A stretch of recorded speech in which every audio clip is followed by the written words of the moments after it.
രാമോ വിഗ്രഹവാൻ ധർമ്മ എന്നുള്ളതാണ് നാം പഠിച്ച പാഠം. ഈ ഭാരതത്തിൻ്റെ ആധ്യാത്മികത, ഈ ഭാരതത്തിൻ്റെ സുസ്ഥിരതയ്ക്ക് നിദാനമായിട്ടുള്ള തത്വശാസ്ത്രം രാമൻ എന്ന ആ മഹാപുരുഷനിലൂടെ, ഈശ്വര അവതാരത്തിലൂടെ ഇന്ത്യ എന്ന ശക്തി ലോകം മുഴുവൻ പ്രചരിച്ചതും ധാർമ്മികത പ്രചരിപ്പിച്ചതുമെല്ലാം രാമനിൽ ഊന്നിയായിരുന്നു നമുക്ക് കാണാൻ സാധിക്കുന്നു.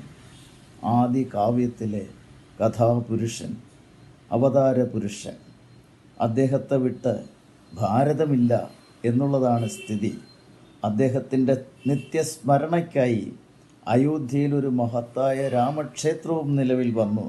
പക്ഷേ വൈദേശിക ശക്തികൾ ആ ക്ഷേത്രത്തെ തകർത്ത് തരിപ്പണമാക്കി അവിടെ പള്ളി പണിതു. മനംനൊന്ത ഹൈന്ദവ ജനത തലമുറയായി രാമക്ഷേത്രം പുനഃസൃഷ്ടിക്കാനുള്ള ശ്രമം നടത്തി. അതൊടുവിൽ വിജയം കൈവരിച്ചു. അങ്ങനെ ആ ക്ഷേത്രം പുനർനിർമ്മിക്കുന്ന ഒരു പ്രതിജ്ഞയുമായി മുന്നോട്ട് നീങ്ങിയ ജനങ്ങളുടെ ആ വികാരം സഫലമായി. രാമക്ഷേത്രം അവിടെ ഉയർന്നു. ഭാരതീയ ജനതാ പാർട്ടിയുടെ ഭരണത്തിൻ കീഴിൽ വരികയും ചെയ്തു.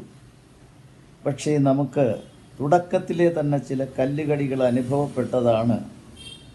ആ രാമക്ഷേത്രം നിലകൊള്ളുന്ന അയോധ്യയിൽ ആ ക്ഷേത്ര പ്രതിഷ്ഠയ്ക്ക് ശേഷം നടന്ന തിരഞ്ഞെടുപ്പിൽ ഭാരതീയ ജനതാ പാർട്ടിയുടെ സ്ഥാനാർത്ഥി തോറ്റുപോയി.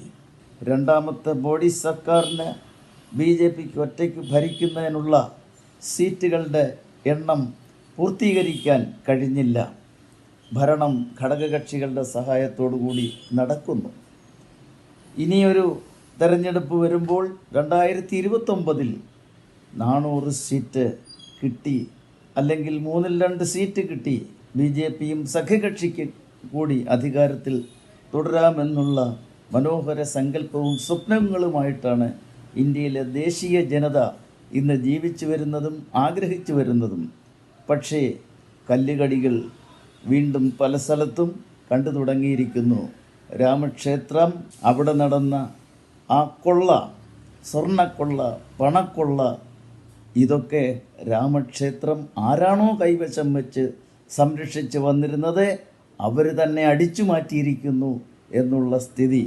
ശബരിമല ക്ഷേത്രത്തിൽ അയ്യപ്പൻ്റെ സ്വർണം അയ്യപ്പനെ സംരക്ഷിക്കേണ്ടവരുടെ, അയ്യപ്പനെ പൂജിക്കേണ്ടവരുടെ കൈകളാൽ തന്നെ നഷ്ടപ്പെട്ട അതേ സ്ഥിതിവിശേഷം രാമക്ഷേത്രത്തിനും സംഭവിച്ചിരിക്കുന്നു. BJPക്കും അതിൽ പങ്കില്ലേ എന്ന് സംശയിക്കേണ്ട സ്ഥിതിയിലാണ് നാം ഇപ്പോൾ എത്തി നിൽക്കുന്നത്. അധാർമികത BJPയിലും കടന്നുകൂടിയിരിക്കുന്നു എന്നുള്ളതിൻ്റെ ചില തെളിവുകളാണിത്. ഇനി ഈ അധാർമികതയുടെ മറ്റൊരു ഉദാഹരണം കൂടി നമ്മുടെ മുൻപിൽ ഇപ്പോൾ പ്രത്യക്ഷപ്പെട്ട് വന്നിരിക്കുന്നു.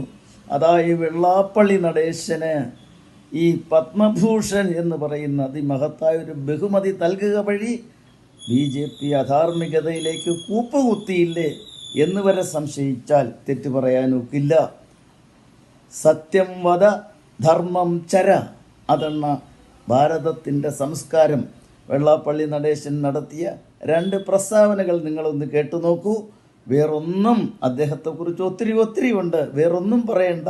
100 സീറ്റോടുകൂടി കോൺഗ്രസ് അധികാരത്തിൽ വരുമെന്നാണ് അദ്ദേഹം ഇന്നലെ പ്രഖ്യാപിച്ചത്. പക്ഷെ അത് വരുമെങ്കിൽ അന്ന് കാക്ക മരന്ന് പറഞ്ഞാലേ. നിങ്ങളൊന്ന് ആലോചിച്ച് നോക്കുക. കോൺഗ്രസ് 100, ഞാൻ ചോദിക്കട്ടെ, ഞാൻ എന്നിട്ട് വെല്ലുവിളിക്കുകയാണ്. ആ 100 2 കുറച്ചോ 98 കിട്ടുമെങ്കിൽ കിട്ടിയില്ല എങ്കിൽ VD സതീശൻ ഇന്ന് അദ്ദേഹത്തിൻ്റെ പദവി രാജിവെച്ച് രാഷ്ട്രീയ വനവാസത്തിൽ പോകാവോ? ഞാനാണെങ്കിൽ SNDP ജനറൽ സെക്രട്ടറി സ്ഥാനം രാജിവെക്കാൻ തയ്യാറാണ്. ഈ വെല്ലുവിളി സ്വീകരിക്കാൻ ഈ സതീശ് തയ്യാറാണോ? ഇങ്ങനെ ഉണ്ടയില്ലാത്ത വെടി, ഏതാണ്ട് അദ്ദേഹമാണ് എല്ലാം സൃഷ്ടിക്കുന്നത് എന്ന് പറയുന്നത്. 100 സീറ്റ് അടുത്ത തെരഞ്ഞെടുപ്പിൽ നേടും എന്ന് പറഞ്ഞ് അദ്ദേഹം മുഖ്യമന്ത്രി ചമയാൻ തയ്യാറായി നിൽക്കുകയാണ്. UDF 100 സീറ്റ് കിട്ടിയാൽ അന്ന് SNDP രാജിവെക്കുമെന്ന് പറഞ്ഞിട്ടുണ്ട്. അങ്ങനെ പലതും പറഞ്ഞാണ്. അങ്ങനെയൊന്നും പറഞ്ഞില്ല.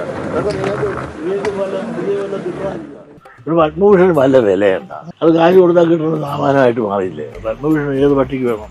അദ്ദേഹം ഇതിന് അർഹനാണോ ഇല്ലേ എന്നുള്ളത് നിങ്ങൾ വിലയിരുത്തണം. BJP ഈ തരത്തിൽ അധാർമികമായ പ്രവൃത്തികൾ തുടരാതിരിക്കാൻ ശ്രമിക്കണം. ധാർമ്മികതയിലേക്ക് അവർ തിരിച്ചു വരണം എന്നാണ് എനിക്ക് പറയാനുള്ളത്.